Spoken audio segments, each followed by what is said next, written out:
Hi hello வணக்கம் and welcome Sai Bhagavathi homemade masala. நம்ம homemade masala வச்சு ஒரு இன்க்ரீடியன்ட் செஞ்சு காமிக்க போகிறேன். இது எல்லாருக்குமே தெரிஞ்சது தான். ப்ளஸ் நான் எப்படி செய்கிறேன்னு நீங்கள் பாருங்கள்.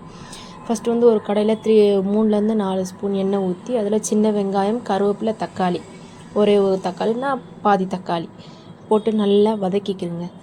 நல்லா அந்த எண்ணெயில் ஃபுல்லாக வதக்கணும். ஒரு 2-3 பல் பூண்டும் போட்டுக்கலாம். பூண்டு போடுறவங்க போடலாம், இல்லைன்னா போடாமலும் இருக்கலாம். நல்லா போட்டு நல்லா ஃபுல்லாக இந்த எண்ணெயில் நல்லா வதக்கிடுங்க.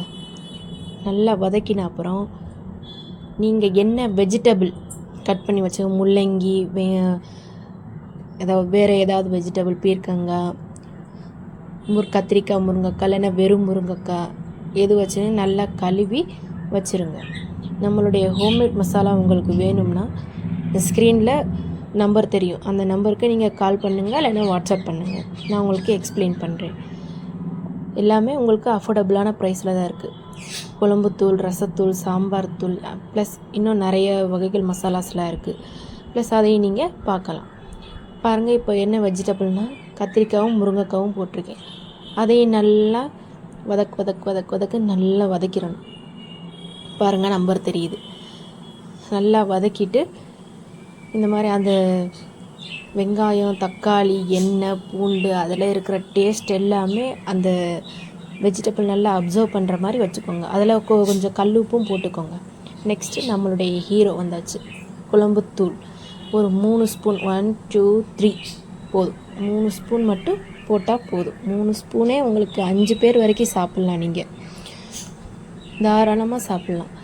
நெக்ஸ்ட்டு வந்து நம்ம புளி ஊற்ற போகிறோம். நான் எதுக்கு இப்படி ஊற்றுறேன், இதில் எந்தெந்த டஸ்ட்டுமே இருக்காது. ஏன்னா எங்கள் அம்மா கொடுத்துட்ருக்காங்க புளி, மதுரையிலேருந்து கொடுத்துட்ருக்காங்க. நான் இங்கே இருக்கிறத யூஸ் பண்ணுவேன். இது வந்து எங்கள் அம்மா கொடுத்து விட்டுருக்காங்க. அதில் எந்த டஸ்ட்டுமே இருக்காது. அதனால் நான் அப்படியே கையிலே வடிகட்டி ஊற்றிட்டேன். ஒரு 2 சிப் வரைக்கும் புளி ஊற்றிட்டு நல்லா கலக்கி விடுங்க. கலக்கி விட்டு ஒரு 2 டம்ளர் தண்ணி ஊற்றிக்கலாம். ஏன்னா அது நல்லா கொதி வந்து அடங்குறதுக்கு கொஞ்சம் ஒரு 20 மினிட்ஸ்க்குள்ளே குழம்பு ரெடி ஆயிரும் உங்களுக்கு. இங்கே பாருங்கள், நல்லா ஃபுல் ஃப்ளேமில் வைங்க. ஒரு 10 மினிட்ஸ் வரைக்கும் ஃபுல் ஃப்ளேமில் வைங்க. வச்சுட்டு ஒரு 10 மினிட்ஸ் கழித்து வந்து பாருங்கள், அந்த சைடில் ஃபுல்லாக எடுத்து விட்டுருங்க. எதுவாக இருந்தாலும் எந்த இதை செஞ்சாலும் நீங்கள் சைடு ஃபுல்லாக எடுத்து விடுங்க. ஏன்னா அது அப்படியே இருந்தால் நம்ம டேஸ்ட்லாம் சைட்லேயே இருந்துடும். ஃபுல்லாக சைடில் இருக்கிறத ஃபுல்லாக எடுத்து விட்டுருங்க.